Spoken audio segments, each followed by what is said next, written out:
लागू करो, UGC bill लागू करो।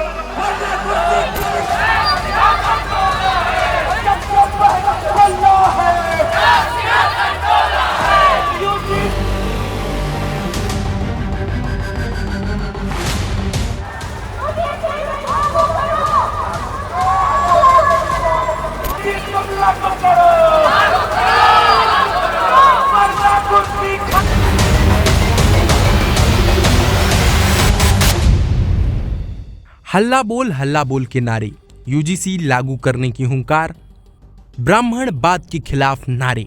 रीवा में यूजीसी कानून के समर्थन में आज सड़कों पर बड़ी संख्या में लोग उतरे। एसटी/एससी, ओबीसी और बहुजन समाज पार्टी के बैनर तले निकाली गई यह रैली शहर के प्रमुख मार्गों से होते हुए कलेक्टर कार्यालय पहुंची और उसका घेराव किया। इस प्रदर्शन में बड़ी संख्या में युवा, महिलाएं और बुजुर्ग शामिल हुए। प्रदर्शन में शामिल छात्रों ने अपने साथ हुए जातिगत भेदभाव के बारे में बताया और यूजीसी कानून को लागू करने की मांग रखी। प्रदर्शनकारियों की मांग रही कि कलेक्टर स्वयं मौके पर पहुंचकर ज्ञापन स्वीकार करें। रैली के कारण रीवा शहर में कई घंटों तक जाम की भी स्थिति बनी रही। प्रमुख मार्गों पर वाहनों की लंबी कतारें देखने को मिली, जिससे आमजन को भी भारी परेशानी का सामना करना पड़ा। अब आइए जानते हैं कि इस कानून के बारे में लोगों का क्या कहना है। धरना प्रदर्शन कर रहे हैं, यूजीसी का समर्थन कर रहे हैं। क्या है ऐसा यूजीसी में कि आप लोगों को सड़कों पर उतरना पड़ रहा है? भाई यूजीसी तो है जो लड़कों की रक्षा करेगा।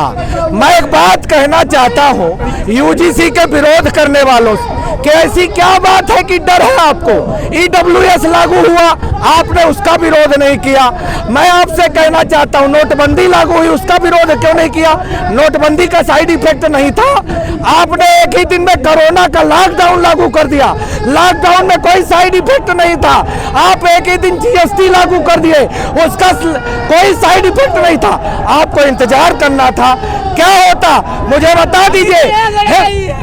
हिंदुस्तान में एक भी ऐसा लड़का जो विरोध करने वाले का प्रताड़ित हुआ हो?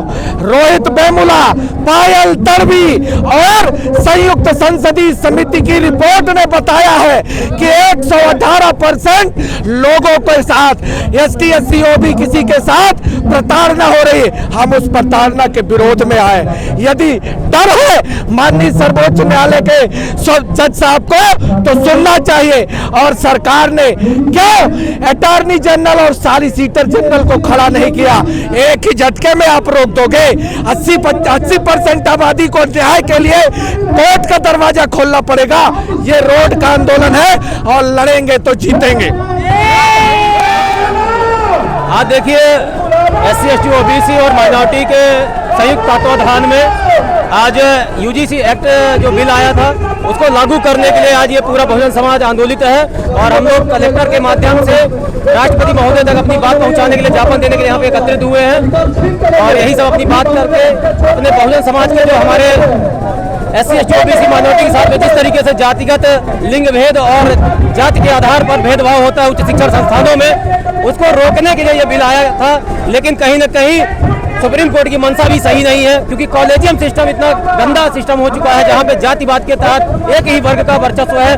और हम लोग उसी के तहत यहाँ पे आए हैं, उसका विरोध दर्ज करवाने आए हैं। पूरे समाज के साथ में आए हैं कि हमारे 85 की जो आबादी है एससी, एसटी, ओबीसी माइनॉरिटी की, उनकी भी बातों को सुना जाए, उनके भी बच्चों के, उनके भविष्य को ध्यान में रखते हुए उनके भी मुद्दों को सरकार अहमियत दे।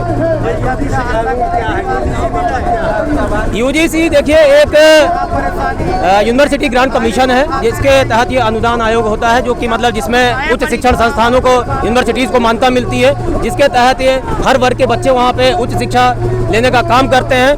लेकिन जिस प्रकार से एससी, एसटी, ओबीसी समाज के साथ में खासतौर से जातिगत भेदभाव होता है, उसके लिए ये यूजीसी बिल लाया गया था। क्योंकि आपने पूर्व में भी देखा है कि रोहित वेमुला और पायल तड़वी जैसे हमारे जो छात्र रहे हैं उनको कहीं ना कहीं जातिवाद का शिकार होना पड़ा है, जिसकी वजह से वो उन्होंने सुसाइड किया। और हम नहीं चाहते हैं कि हमारी अगली आने वाली जो पीढ़ी है जातिवाद का दंश झेले और किसी प्रकार की अनहोनी होने का काम हो।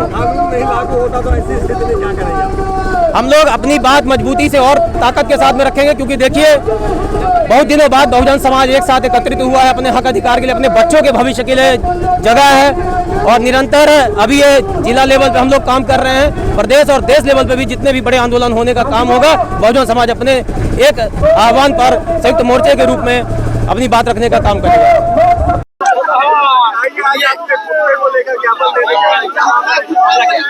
देखिए, सरकार के इशारे में मध्य प्रदेश का प्रशासन और खासकर रीवा जिले का प्रशासन कुत्ते की हरकत कर रहा है।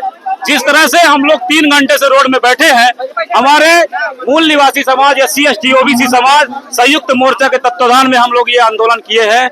और दुर्भाग्य है कि 80% बहुसंख्यक समाज का ये आंदोलन का ज्ञापन लेने जिला कलेक्टर नहीं आ पा रहा है। कितनी बड़ी दुर्भाग्य की बात है। क्या हम सब लोग क्या करें, यहाँ फांसी लगा के मर जाए, रोड पे मर जाए? इसलिए यहाँ का कुत्ता प्रशासन,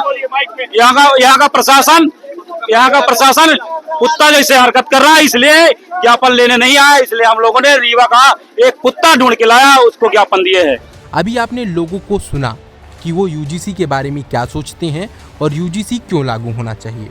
आप इसके बारे में क्या सोचते हैं हमें कमेंट सेक्शन में ज़रूर बताएं। और UGC कानून लागू होना चाहिए या नहीं, आपका इसमें क्या कहना है ये भी ज़रूर बताएं।